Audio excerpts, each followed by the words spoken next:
حضرت عبداللہ ابن عمر رضی اللہ تعالیٰ عنہ بیمار ہو گئے، شدید علیل تھے، طبیعت مبارک میں کمزوری آ گئی، کچھ کھانے کو دل نہیں کرتا تھا، گھر والے بار بار کہتے کچھ کھا لیجئے کچھ کھا لیجئے، نہیں کھاتے تھے۔ بالآخر حضرت نافع آپ کے غلام تھے، ان سے کہنے لگے کہیں سے مچھلی مل جائے نا تھوڑی سی تو میں کھاؤں گا۔ تو کہتے ہیں میں سارے مدینے میں ڈھونڈتا رہا، مچھلی نہ ملی، اگلے دن بھی ڈھونڈی تو نہ ملی، تیسرے دن بھی ڈھونڈی تو نہ ملی، تو فرمانے لگے یار بس چھوٹی سی خواہش ہے، کوئی فرض نہیں ملتی تو رہنے دے۔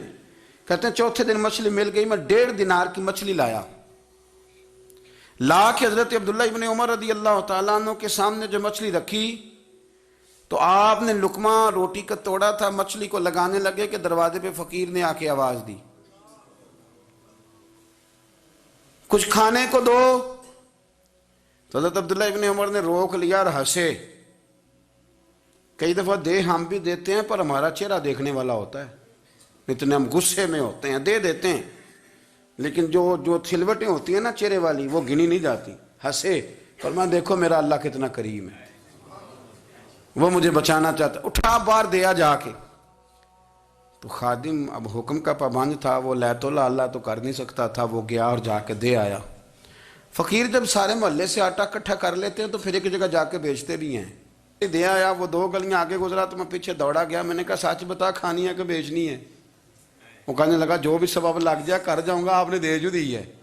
تو کہتے ہیں میں نے اسے کہا کہ یہ 1.5 دینار کی میں نے خریدی تھی، اگر تو 2 دینار کی مجھے بیچ دے تو آج کل مچھلی مدینے میں مل نہیں رہی، تو میں اپنے آقا کو دے دوں گا، وہ یہی کھائیں گے، بیمار ہیں۔ تو کہنے لگا جی بسم اللہ، مجھے کیا اعتراض ہے، 2 دینار مل رہے ہیں، 1.5 کی مچھلی، اور 1.5 کی بھی کسی نے نہیں خریدنی تھی، اب تو پک گئی۔ فرماتے میں نے 2 دینار اس کو تھمائے، وہ مچھلی اس سے خریدی اور خرید کر کے میں لا کے حضرت عبداللہ ابن عمر کے سامنے دوبارہ رکھی۔ تو فرمایا یہ کیسے آ گئی؟ میں نے کہا حضور 1.5 کی خریدی تھی اور پھر فقیر کو دے دی، اب اسی سے میں 2 دینار کی خرید کے لایا ہوں، آپ قبول فرمائیں۔ تو فرمانے لگے تم نے اچھا نہیں کیا، اب اس طرح کرو 2 دینار بھی اسے دے اور مچھلی بھی واپس دے آؤ۔ عرض کی حضور کیوں؟ فرمایا تم نے قرآن نہیں پڑھا؟ حضور پڑھا ہے، فرمایا رب فرماتا ہے لن تنالوا البر حتی تنفقوا مما تحبون، تم بھلائی کو اس وقت پہنچو گے جب اپنی پیاری چیز راہ خدا میں خرچ کرو گے۔ امام غزالی نے لکھا ہے، فرمانے لگے دیا، تو وہ حضرت نافع کہتے ہیں میں دینے گیا، دے کے واپس آیا تو کچھ پریشان تھا کیونکہ مجھے بھی 4 دن ہو گئے تھے نا تلاش کرتے، تھوڑی طبیعت میں مایوسی تھی کہ اتنی محنت سے میں نے لایا اور آپ نے واپس کر دی۔ تو حضرت عبداللہ ابن عمر نے مجھے قریب بٹھایا، پھر مجھے تھپکی دی، فرمانے لگے پتر میں نے ویسے بھی کبھی جھوٹ نہیں بولا اور آج کل تو میں ویسے ہی بیمار ہوں، ٹائم ہی نہیں، وقت ہی نہیں، موقع ہی نہیں جھوٹ بولنے کا، میں تجھے سچ بتاؤں مجھے مچھلی کھا کے اتنا سکون نہیں ہونا تھا جتنی اللہ کے راستے میں خیرات کھا کے مجھے سکون ہوا۔ تو تجھے تو میری راحت سے غرض ہے نا کہ مجھے راحت کیسے ہوتی ہے، تو مجھے سکون ملا ہے راہ خدا میں دے، میں نفسانی خواہش پوری کر لیتا تو یہ میرا نفس کل پھر مجھ سے مچھلی مانگتا، پرسوں کہتا نہیں چھوٹے گوشت کی یخنی بھی چاہیے۔ ہم لوگ الجھ گئے ہیں، بہت بڑے قیدی ہیں اپنے آپ کے، بڑے قیدی ہیں، سارا دن اپنی خواہشات کی تکمیل میں بھاگے رہتے ہیں، بڑے بڑے سونے نوجوان۔ میں ان پہ تنقید نہیں کرتا، مجھے ان پہ ترس آتا ہے، جب میں رات کے اندھیروں میں انہیں ٹیلی فون لے کے چوکوں میں کھڑے دیکھتا ہوں تو مجھے رحم آتا ہے۔ میں کہتا ہوں دیکھو نفس کی خواہش کے پیچھے یہ کیا مثلاً آخر کیا ہے اس میں، ایک عورت کے پیچھے تباہ کر لیا اپنے آپ کو، یعنی زیادہ سے یہ کوئی مقصود ہے، یہ کوئی مقصد حیات ہے جس کو مقصد بنا لیا ہے؟ میرے عزیز بات کو سمجھ لیں، اتنا خوبصورت آدمی ہے اور اتنا اس کا اونچا قد کاٹ ہے، اور کیا کس کے پیچھے یہ بھاگا ہوا ہے؟ بڑا سمجھدار، دانشور، عقل مند آدمی، ذی روح بندہ، لیکن اس کا سٹیٹس آپ یہ ملاحظہ کریں کہ وہ 20-40 ہزار کی خاطر جھوٹ بولتا ہے، دھوکہ دیتا ہے، فریب اور فراڈ کرتا ہے۔ ہم اپنی نفسانی خواہشات کے پیچھے اس طرح بھاگتے ہیں کہ ہم اصل سے رہ جاتے ہیں۔ میری باتوں کی سمجھ آ رہی ہے آپ حضرات؟ تھوڑا تھوڑا کر کے، ایک ایک کر کے ان کی باتیں کم مانیں۔ وہ ضروری تو نہیں نا کہ سویرے ناشتہ بازار سے اپنی مرضی کا تگڑا کیا ہے، بازار سے لا کے پوڑیاں چنے بہترین کھائے، اور پوڑیاں چنے ابھی کھائے نہیں، شاپر میں ڈالے ہوئے ہیں، اور وہ لے کے ابھی آ رہا ہے تو ساتھ ہی رستے سے گوشت بھی چھوٹا اچھا لگا تو 2 کلو وہ بھی لے آئے کہ پوڑیاں چنے کھاؤں گا اور دوپہر کے لیے گوشت پکاؤں گا۔ وہ پہلے یہ تو کھا لے صاحب، اس سے تو نجات پا لے۔ یہ پتہ نہیں ہضم ہوتا ہے کہ کچھ اور کرتا ہے تیرے ساتھ، لیکن وہ گوشت بھی ساتھ لے آیا۔ یعنی ٹیبل پہ، ناشتے کے ٹیبل پہ بیٹھ کے فیصلہ ہو رہا ہوتا ہے کہ ہم نے کیا کھانا ہے، ہم نے کدھر جانا ہے۔ سنگیو یاد رکھو، باتوں کو سمجھو اور غور کرو۔ یہ تھوڑا تھوڑا کر کے جب ہم چھٹکارا حاصل کرنے کی کوشش کریں گے نا، چھٹکارا حاصل کرنے کی، کئی جگہ سے، کسی جگہ سے اگر آپ کو تنبیہ ہوتی ہے نا، تنبیہ، اس میں بھی بڑا مزہ آتا ہے۔ اس میں بڑا، ہمارے ایک بزرگ تھے، تو ایک دن نا میں گیا تو کہنے لگے الحمدللہ آج میں بڑے سکون میں ہوں۔ میں نے کہا جی وہ کیا ہوا؟ کہنے لگے میں اپنے آپ کو بڑا پیر صاحب سمجھنے لگ گیا تھا، تو ایک وابڈا کے کسی آدمی سے کام تھا، تو میرے ایک دوست نے مجھے کہا کہ پیر صاحب اس کو ٹیلی فون کر دیں، سنا ہے آپ کا عقیدت مند ہے۔ میں نے اس بندے کو ٹیلی فون کیا تو کہتا پیر صاحب میں عزت آپ کی بڑی کرتا ہوں پر یہ کام نہیں ہو سکتا۔ کہتے ہیں جب اس نے مجھے کہا نا تو کچھ بھی نہیں، تو مجھے بڑا مزہ آیا ہے، ورنہ میرا تو نفس پھول گیا تھا۔ میں تو سمجھتا تھا کہ جو میں کہتا ہوں ویسے ہی ہو جاتا ہے۔ کہتے اس نے تھوڑا سا نا مجھے لیول میں کیا ہے، مجھے مزہ آیا۔ یہ لوگ نا اپنے اوپر بوجھ ڈالتے تھے، یہ تھوڑا تھوڑا پیچھے ہٹتے تھے، یہ سمجھتے تھے کہ اس طرح تو ہماری تکمیل رہ جائے گی۔ صبح سے شام تک اگر اسی نفس کی باتیں مانتے جائیں گے تو خرابی کرے گا۔ دولت کا نشہ ہے بھائی، دولت کٹھی کرنے والا کسی جگہ سیر نہیں ہوتا، حسن کا نشہ ہے، حسن کا نشہ ہے۔ حضرت ابوبکر شبلی رحمۃ اللہ علیہ فرمایا کرتے تھے جو تیری بیٹی کو خوبصورت سمجھ کے اس کے ساتھ نکاح کرنا چاہے اسے بیٹی نہ دینا۔ حضرت جی کیوں؟ فرمایا حسن تو تھوڑے دن کے بعد ختم ہو جائے گا، پھر وہ اس کی قدر نہیں کرے گا، وہ تو کہیں اور منہ مارتا پھرے گا۔ حضرت ابوبکر شبلی رحمۃ اللہ تعالی علیہ کی بیٹی خوبصورت تھی، ایک نوجوان کہنے لگا میرا نکاح کر دیں۔ آپ فرمانے لگے پتر تو 1 مہینے کے بعد آنا، کر دوں گا۔ بڑی موٹی تازی خوبصورت صاحبزادی، تو حضرت نے اسے دوائی کھلائی، اسے پخانے لگ گئے۔ جو پخانہ کرتی ایک مٹکے میں سنبھال دیتے۔ تھوڑا وقت گزرا تو وہ ہڈیوں کا پنجر بن گئی، مہینے بھر میں دست اتنے آئے کہ کمزور ہو گئی۔ تو ابوبکر شبلی 1 مہینے کے بعد نوجوان کو بلایا، فرمایا ادھر آ تیرا نکاح کروں۔ بچی دکھائی تو وہ کمزور بستر پہ پڑی، فرمایا شادی کر۔ کہنے لگا اس سے نہیں میں نے کرنی۔ فرمایا یہ وہی ہے؟ کہنے لگا جی نہیں۔ فرمایا تو کہتا تھا مجھے عشق ہے، کدھر گیا تیرا عشق؟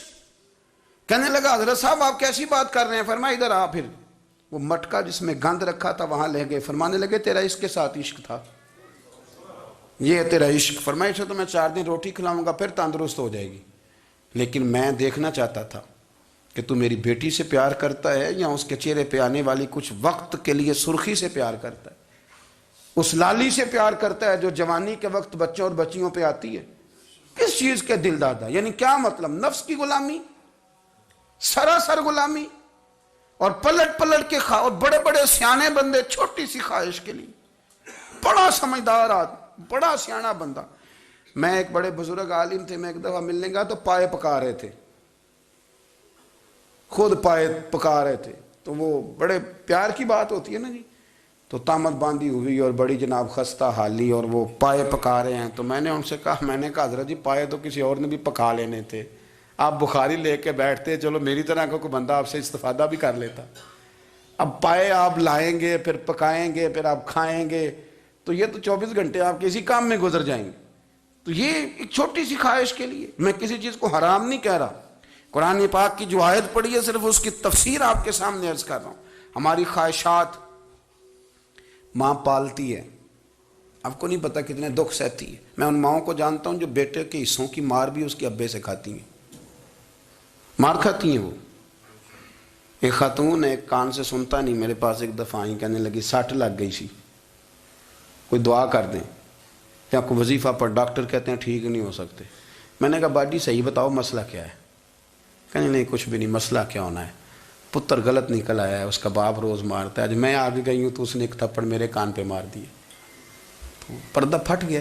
مائیں مار کھاتی ہیں، لیکن وہ پتر جس کو بڑی محنت سے پالا ہے، وہ جوان ہوتا ہے تو اماں سے کہتا ہے تجھے چھوڑ دینا ہے، پر جس لڑکی سے میرا ٹیلی فون پہ رابطہ ہے اسے نہیں میں نے چھوڑنا، وہ نہیں چھوڑ سکتی، ہر شے کچل جاتا ہے وہ۔ اماں کبھی لیٹ کے رات کو سوچتی ہے کہ یہ تو میری کل کمائی تھی، میں تو آج بھی اس کے حصے کے تھپڑ اپنی گالوں پہ برداشت کر رہی ہوں، تو یہ کدھر گیا؟ اردشیر نام کا بادشاہ تھا، حضرت محدث ابن الجوزی آج سے کچھ 700 سال پہلے لکھتے ہیں۔ اردشیر بادشاہ بڑا خوبصورت تھا، جوان تھا، بڑا عقل مند تھا۔ اس نے اس طرح کہ قریب کی ساری ریاستوں پہ قبضہ کر لیا۔ بڑا عقل مند زیرک تھا، قبضہ ہو گیا۔ ایک بادشاہ بڑا سخت تھا، اس کے ساتھ جب پنجہ آزمائی ہوئی تو اردشیر کہتا ہے اس پہ میرا قبضہ نہیں ہو رہا تھا، اور جب ہم نے ساری ریاستوں نے مل کے اس پر حملہ کیا تو ایک قلعے کے اندر قلعہ بند ہو گیا۔ اردشیر بڑا خوبصورت آدمی تھا، بڑا سمجھدار تھا، تو وہ بادشاہ قلعہ بند ہو گیا، اس نے کہا نکلنا ہی نہیں۔ اب وہ اندر بند ہے، یک بارگی حملہ کیا تو وہ بڑا قلعہ تھا، اس میں بند ہو گیا۔ اس بادشاہ کی نا جس پر حملہ کیا، اس کی بیٹی اچانک ایک دن قلعے کی دیوار پہ چڑھی تو اردشیر کے حسن و جمال کو دیکھا تو عاشق ہو گئی، اور اپنے ہی باپ کے خلاف اسے کہنے لگی کہ اگر تو میرے ساتھ شادی کا وعدہ کرے نا تو میں تجھے رستہ بتاتی ہوں حملہ کرنے کا۔ اس نے کہا میرا وعدہ رہا، تو رستہ بتا۔ اس نے رستہ بتایا اس لڑکی نے، اور بادشاہ نے حملہ کیا تو اس کا باپ قتل کیا، اس علاقے پہ قبضہ کیا شادی کے وعدے پر۔ ہاں نفسانی خواہش بندے کو اندھا کر دیتی، نہیں سمجھ آتی اس کو میں کدھر جانا ہے، اندھا کر دیتی۔ حملہ کیا، اور جب اس لڑکی کو لے کے آیا نا اپنے محل میں، تو پہلے دن شادی کی پہلی رات تھی، تو بستر بچھایا کنیز نے، تو وہ کبھی کروٹ ادھر بدلتی کبھی ادھر بدلتی، تو بادشاہ کہنے لگا کیا ہے؟ کہنے لگی بستر میں کچھ ہے، مجھے تکلیف دے رہی۔ اس نے چراغ جلائے اور جب بستر اٹھایا تو ایک اتنا سا دھاگا نکلا۔ دھاگے سے عموماً تکلیف نہیں ہوتی، تو اس نے کہا تو اتنی نرم و نازک ہے کہ دھاگا؟ کہنے لگی میرا باپ نا میرے ساتھ اتنا پیار کرتا تھا کہ روز میرا بستر بھی خود بچھاتا تھا، اور اس نے آلہ رکھا ہوا تھا، وہ ناپتا تھا کہ کوئی پایا اونچا نیچا تو نہیں، میری بیٹی کا بیلنس سوتے وقت خراب نہ ہو جائے، اور میرے لیے گوشت اور کپڑے بھی خود پسند کر کے لاتا تھا، کھانے پینے کا خود خیال کرتا تھا۔